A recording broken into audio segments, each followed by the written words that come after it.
The barn is quiet before sunrise, just the tick of cooling wood, and two small shapes curled together in a nest of straw. A ginger kitten, no bigger than a teacup, a yellow duckling, pressed flat against its side like it was born there. Neither one chose this, but somehow, neither one is alone. The kitten wakes first. Its eyes open slow, unfocused, the way small things wake, one blink, then another. Something warm is breathing next to it, something that smells wrong, something that isn't supposed to be there.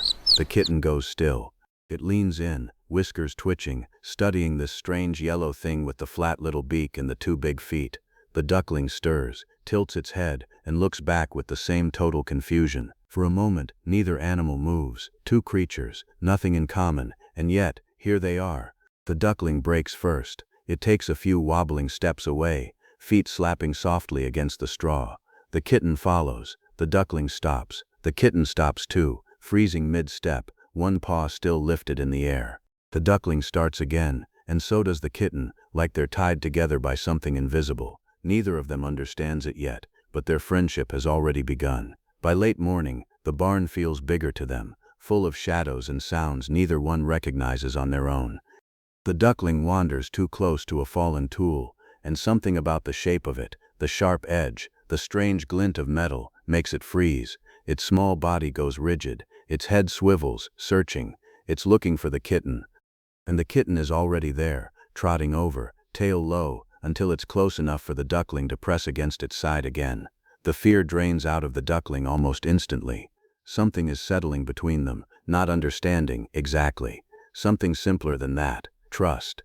As the afternoon stretches on, they test the edges of this new bond without meaning to.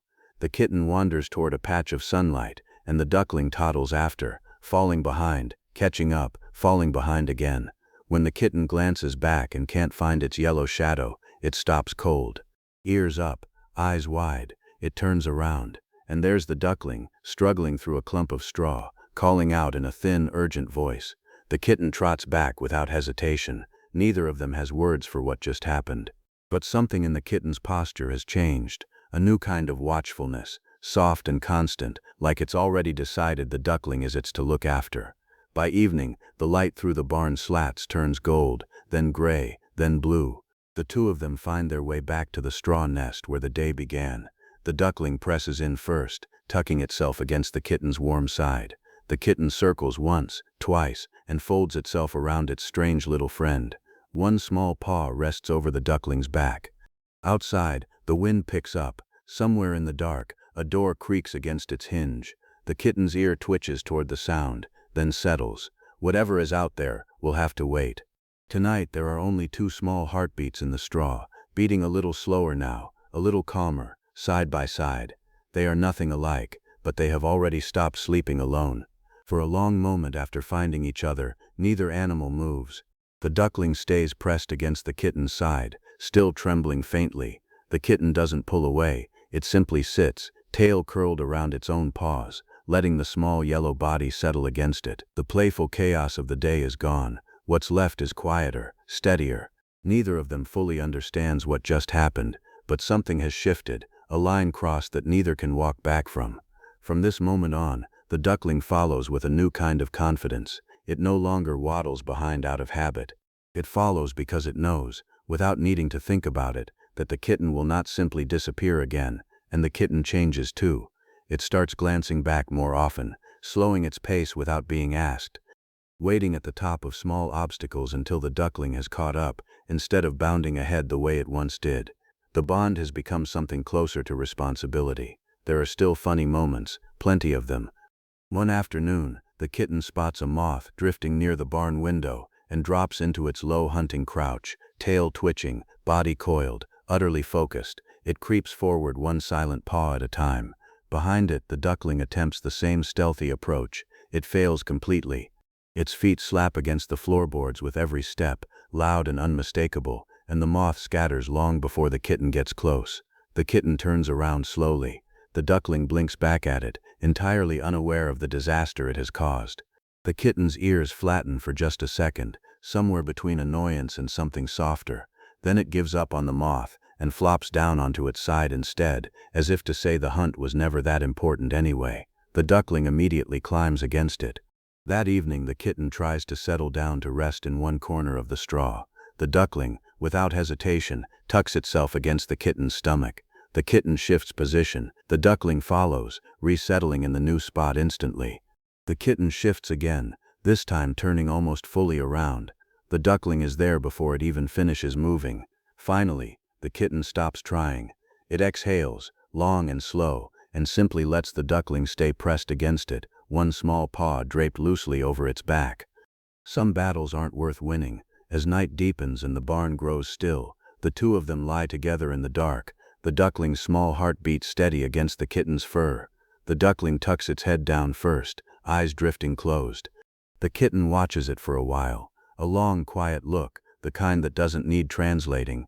Then it lowers its head too, resting its chin gently against the top of the duckling's back. Outside, the wind moves through the trees. Somewhere far off, an owl calls once and falls silent again. Neither animal stirs. They are not simply sharing space anymore, the way they were on that first cold morning. Something has grown between them, quiet, unspoken, but unmistakably real. They found each other by accident. They are staying together on purpose. In the dark of the barn, two small shapes breathe in the same slow rhythm, curled into a single warm shape neither one would trade for anything. Whatever the world brings tomorrow, they will not face it apart. Morning light spills gold across the barn floor, and the two of them wake together, the way they always do now, the duckling stirring first, the kitten's paw still draped lazily over its back. Days have a rhythm to them now, a quiet, unspoken routine built entirely around each other. The kitten investigates a loose plank near the wall, sniffing at the gap beneath it. The duckling arrives a moment later to investigate the exact same plank, as if its opinion is required before the kitten can move on. The kitten sits in a patch of morning sun. The duckling settles beside it without being asked. When the kitten curls up for one of its long midday naps, the duckling doesn't hesitate. It simply walks over and presses into the curve of its body, eyes already closing. They have stopped being two separate lives that happen to share a barn. They have become something else, a small, mismatched family, built out of habit and trust, and 100 tiny choices neither of them remembers making on purpose. There is a new confidence in the duckling now. It wanders farther than it used to, toward the water trough, along the far wall, into patches of shadow it once would have avoided. It isn't fearless, it just knows exactly where to look if the world starts to feel too big, and the kitten, for its part, has learned to wait, to glance back, to measure its pace against smaller, slower feet, without ever being asked to. Neither of them would call this sacrifice, it's simply what they do now.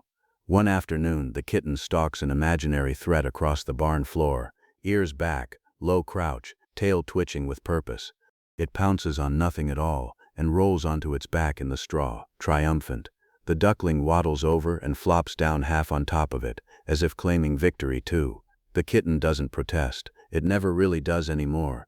As the day wears on, the light outside begins to change, that long golden hour when the barn fills with soft amber color and every shadow stretches longer across the floor. The kitten finds its favorite spot near the wall and lies down, watching dust drift slowly through the light. A few moments later, small webbed feet pad across the floorboards. The duckling doesn't rush, it doesn't need to, it simply walks over, the way it always does, and presses gently against the kitten's side. The kitten opens one eye, sees the familiar shape of yellow feathers settling in beside it, and closes its eye again, one small paw drifting over to rest across the duckling's back. They started as two tiny strangers who had nothing in common. No shared fur, no shared shape, no shared way of moving through the world. But somehow, in the quiet in-between moments, the waiting, the following, the coming back, they found something neither one had been looking for. They discovered they had exactly what the other needed. The barn grows quiet. The light fades to soft blue. Somewhere outside, the evening settles in with the first hush of crickets. For a long moment, everything is still.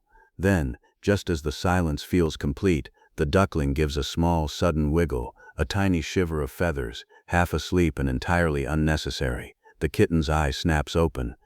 It looks down at its friend with an expression of pure, sleepy confusion. The duckling wiggles again, settling deeper into the straw, utterly unbothered. The kitten watches for a moment longer, then sighs, lowers its head, and lets it go. Some things about this friendship will probably never make sense.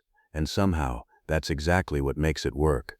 The barn falls silent again, two small shapes curled together in the fading light, breathing slow and even, side by side, different in every way, inseparable in every way that matters.